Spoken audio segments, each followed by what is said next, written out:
outlast Sangren in 5.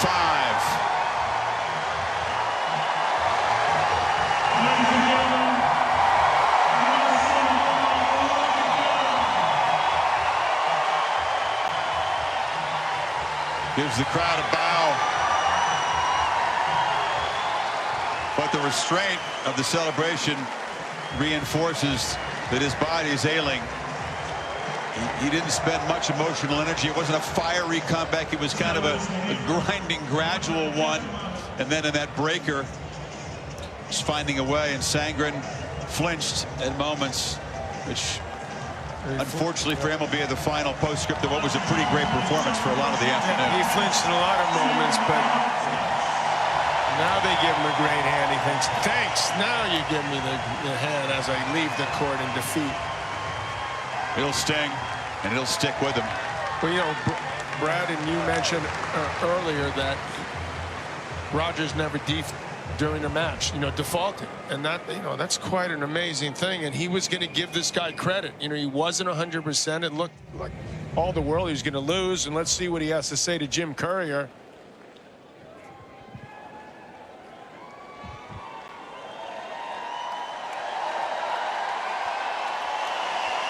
Roger, that was a very much an interesting match, to say the least. 7 match points you somehow saved in that 4th set, and here you are standing.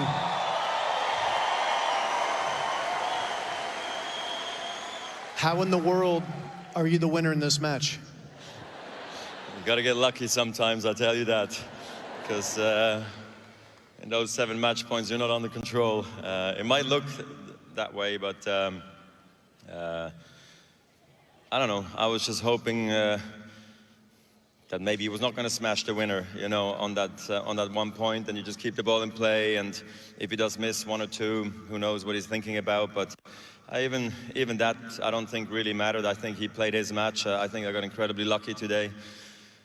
And then as the match went on, I started to feel better again, and you know, all the pressure went away, and I just tried to play. And again, got a little lucky to get the break, and served really well, I think, for most of the match at the end especially. So I don't deserve this one, but I'm standing here and I'm obviously very, very happy.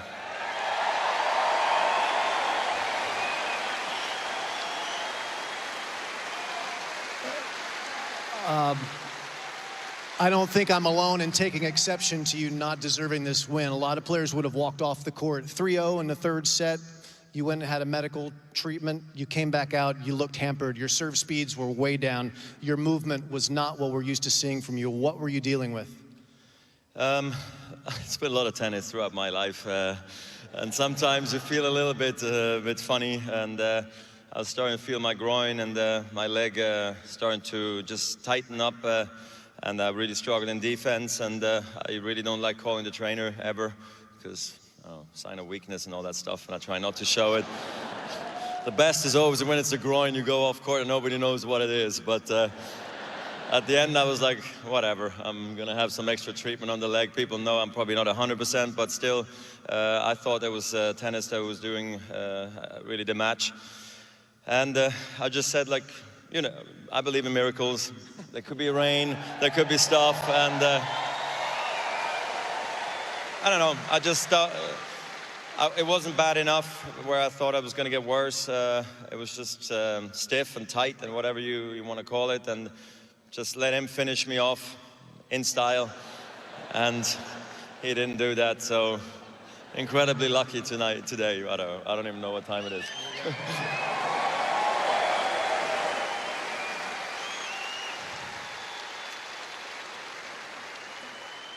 You say you believe in miracles. You've had 2 great escapes now in this tournament. John Millman in the match tiebreak here a few nights ago had you 8-4. And from the 1st to 10, you swept the last 6 points. Are you feeling something special happening here? I mean, come on. I don't know. Draws are not getting easier. But yeah, I mean, look, again, I got rest of the day, nothing to do. The next day, nothing to do. And then I play at night. And, you know, you do feel better in a couple of days, and then you just never know again. And with these lucky escapes, all of a sudden you might play without any expectations anymore, because you know you should already actually be skiing in Switzerland, and actually not on the way there. So, so there you go. So lucky to be here, and might as well make the most of it. So, Roger Federer, you're not like anyone I've ever met at all. Incredible. Okay, so you're still in the tournament, and tonight there'll be a match to decide your opponent. It's Milos Raonic and Novak Djokovic. I mean, what do you think about that one? well, number one, it's great to see Milos back playing super well. That was nice work so far. Me, of all people, he beat me in Wimbledon. That one hurt like crazy in 16, still does. So I want to see him do well, you know.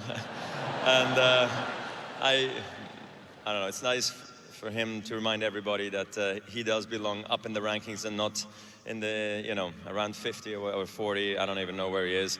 So we all know he's great. So that number one, I'm very happy for him. I think it's going to be a great match. Novak, obviously, he's a champ, especially here in Australia. He loves to play here, and we've had some epic matches in the past. And regardless of who I play, I know it's going to be very difficult, and I better feel better than today. Otherwise, I am actually really going skiing. So, well, we're going to let you go get ready for that match.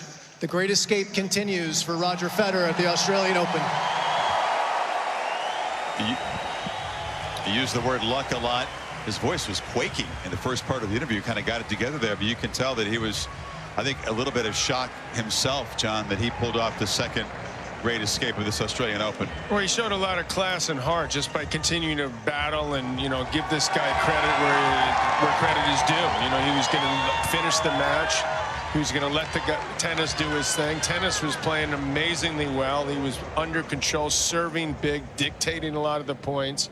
And when I don't care who you play, when you're down 7 match points against a qualifier, it is unbelievable if you can get away and pull it out and somehow figure out a way to win another epic 5-set match. I have no idea how he does this. If we was very honest, you don't have control of those match points. He admitted hoping Sandgren would miss, and that's what's going to haunt the guy from Tennessee, is that the majority of those match points he had in control and just missed shots or didn't go for them when he had a chance. And Federer, that's where the luck, he think, comes from. Yeah, I think 6 out of the 7 that Federer was serving, but 6 out of 6 points that Federer was serving, he didn't have an opportunity. He was in rallies, he had chances, and then when you got the one on your serve, when you're serving as big as he had throughout the match, that one stings as well. That is extremely difficult. You play the best match of your life, but you have 7 match points and you lose. So to try to move ahead in the next few months, that's going to be a tough one for tennis.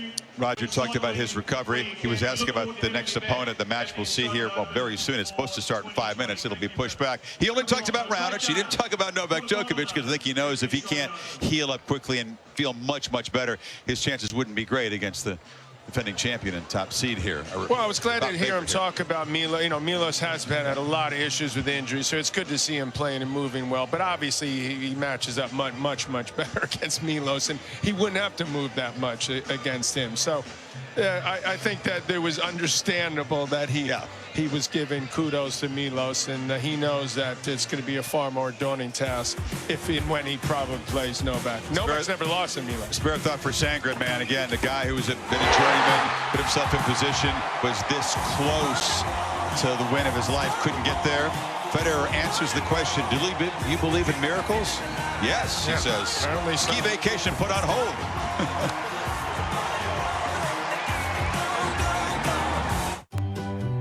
With Domino's $5.99